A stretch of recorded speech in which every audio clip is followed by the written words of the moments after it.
Hey, what's up guys? Today I am in Savannah, Georgia, and I have a very exciting video for you today. I am bringing you the ultimate guide to slow motion with your Osmo Pocket 3. So hit that subscribe button and let's get into it.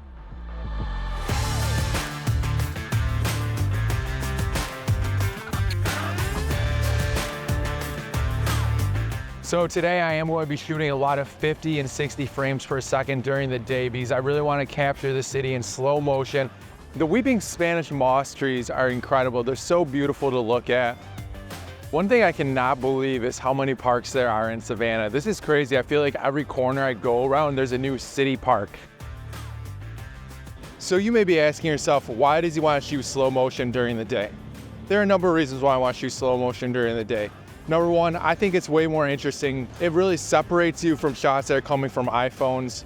Number two, I can shoot at 50, 60, 120 right now, and I don't really need an ND filter because I'm still going to be able to get all that natural motion blur.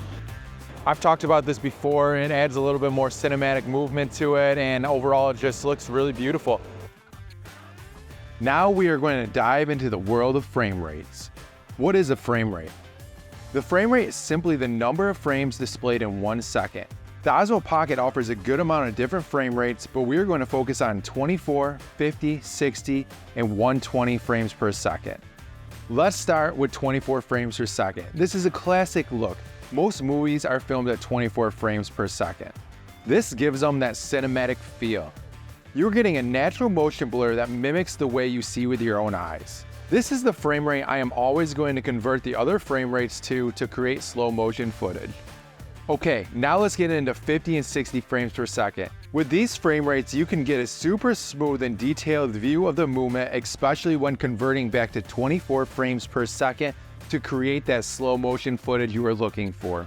Since we are converting them back to 24 frames per second in post, we are going to be 2 times slower for our 50 frames per second footage and 2.5 times slower for our 60 frames per second footage. Also, 120 is the highest that your Osmo Pocket will go. This is incredible. You can slow this down up to 5 times.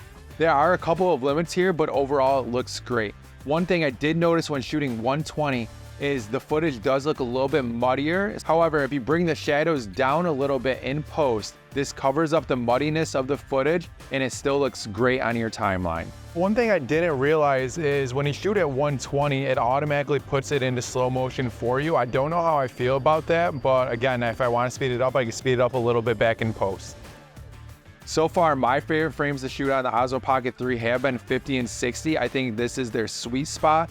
I think that is a great speed to add just enough movement and enough smoothness to really make a great effect on your footage. Can we talk about this trellis right here? This is so much fun to go under. Now, something really cool that you do in post is called the speed ramp. A speed ramp is when I speed it up and then I slow it back down once I get to that slow motion point. I'm going to show you some examples here. Now that is my breakdown on frame rates. I know it can be a little confusing, but I'm going to break it down in Premiere right now and show you what I mean. Okay everyone, now we are in Premiere Pro. So first I'm going to show you how to convert these files back to 24 frames per second. As you can see here, I got a number of clips that are 50 frames and a number of clips that are 60 frames. And I also have this clip here that is 120 frames per second. So if you grab all of these and you right click and you go to modify and interpret footage, I'm going to tell Premiere Pro to automatically assume this footage is 24 frames per second. So that is in the US 23.976. And now it automatically put all my footage into slow motion mode. So the 50 frames per second footage is being slowed down by 2 times speed. And the 60 frames per second footage is being slowed down by 2.5 times. One thing I did want to show you guys is speed ramp. So if you grab your clip, and now this clip I thought would be a good speed ramping clip because I'm going through this trellis and then I'm revealing the park.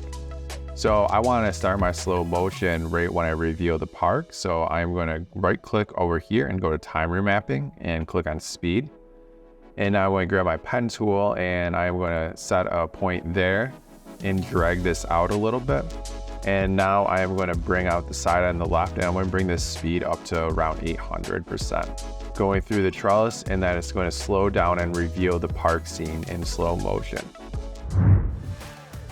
Awesome, well, thank you for joining me in Savannah. I hope you learned something. I hope you thought it was a pretty cool video. Don't forget to like and subscribe. Until next time, peace.